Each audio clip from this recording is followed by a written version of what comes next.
Alright, welcome to Sales Theory, and we're going to go through the final. Feel free to print one of these out and have it in front of you, and to fast forward and rewind as needed. So we're just going to go through this really quick. Number one, winning sales agents convince customers of the following three things. Alright, okay. Number one is that the ROI is worth pursuing. Number two, that the risk is acceptable. Right? And number three, that the seller is the best choice. Okay. Number two, list and describe the normal progression that unfolds as a salesperson is trying to build a relationship that will lead to an eventual sale. Right?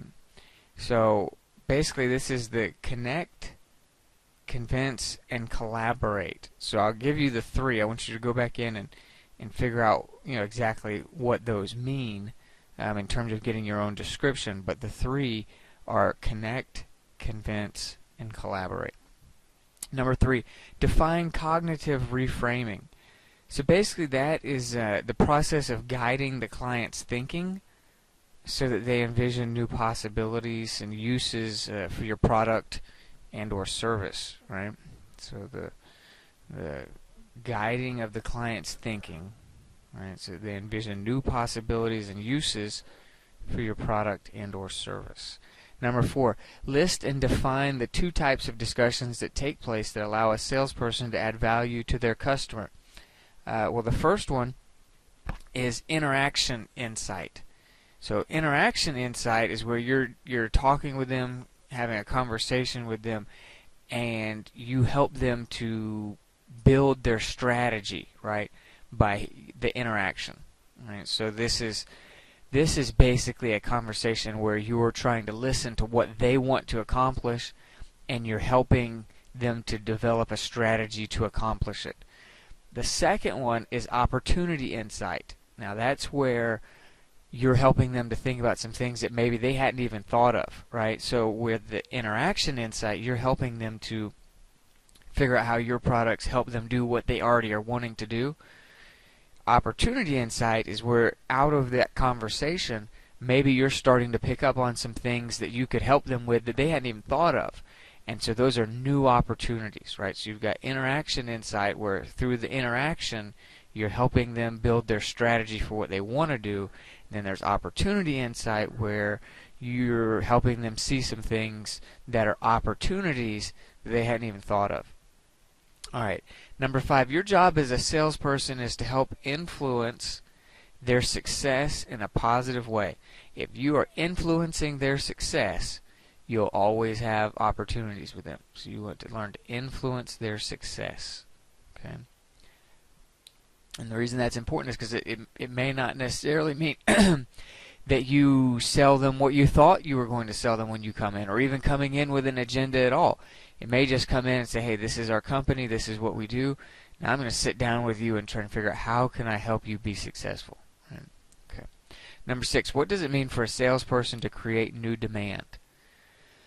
So the basic idea behind that is that kind of connects back with that opportunity insight, that there are certain things that you can help them with and that you sell, and opportunities that you present, things that you have as a salesperson that maybe they've never even thought of.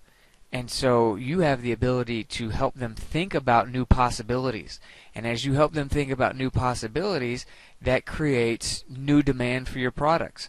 Maybe they were buying a certain product from you, and if you help them to see new possibilities, then maybe that creates new demand. As you have other products that could fit these new possibilities, right? So you, as a salesperson, they may have a specific thing they're wanting to purchase from you, but if you approach them in the right way and show them new possibilities, you can create even more demand for your products. Number seven, in your own words, describe what it means for a salesperson to be a change agent. So basically what I'm wanting you to do there, I'll give you just some clues, but I want you to think about this yourself, is that when you show up there, you may have some ideas that may change how they do things, right? And so as a salesperson, your product may affect how they do business. If you've got a new system or a new service or a new product, if they were to buy it and buy into it, that then changes how they do business. So talk about something along those lines about how you, as a salesperson, actually are going in with the intention of helping them to change how they do business. And so you become a change agent. Number 8, the number one response for all closed sales surveys for why the customer bought was what response? So the closed sales surveys, that was when somebody had bought something, the sale was closed, and then they went in and surveyed them, asking them why they bought. And the number one response to that was that they felt that that product or service had the most value. Right? Had the most value. Number 9, define value propositions. Right? So the value proposition is basically that broad collection of reasons why a customer might make a decision to purchase, right? So it's a broad collection of reasons why a customer might make a decision to purchase. There is, when you come to your sales thing, you don't want to have just one value proposition. That would be very rare. You want to have a broad collection of reasons why they should buy from you. Okay, that's your value proposition. Number 10, list and describe the 2 types of need. So if you remember, we talked about rational need and emotional need, right? So I'll let you define those, but those are the 2, the rational need and the emotional need. Number 11, list the 4 elements of a value proposition. So that's need, differentiation, ROI, return on investment, and then the 4th one was timing. Okay. In your own words, explain what it means that the salesperson is part of the value.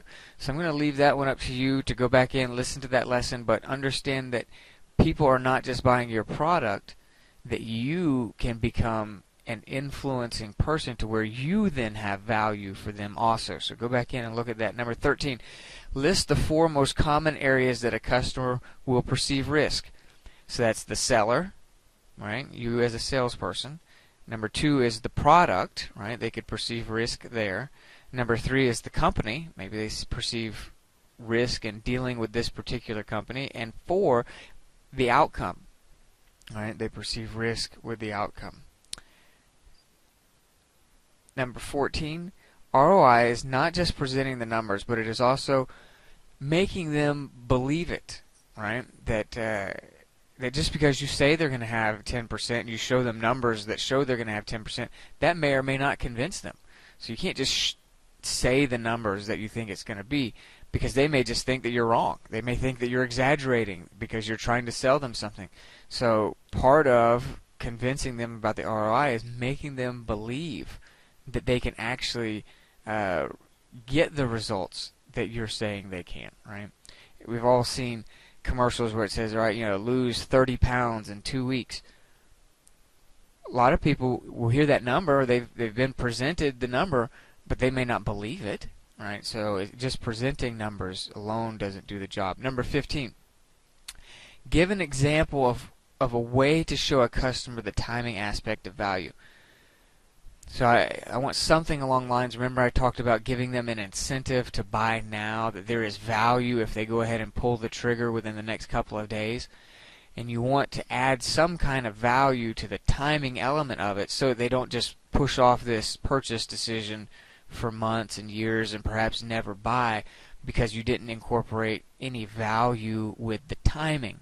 So there needs to be some kind of value with timing. So I'll let you go back in and think about that and just give it an aspect of that, give an example of that, right, of how to use value and timing together to get them to see that there is value in going ahead and purchasing right now. Okay? All right, so that's it. That should cover everything. As long as you go back in these and rewatch some of your videos, if you have any questions, you should be just fine.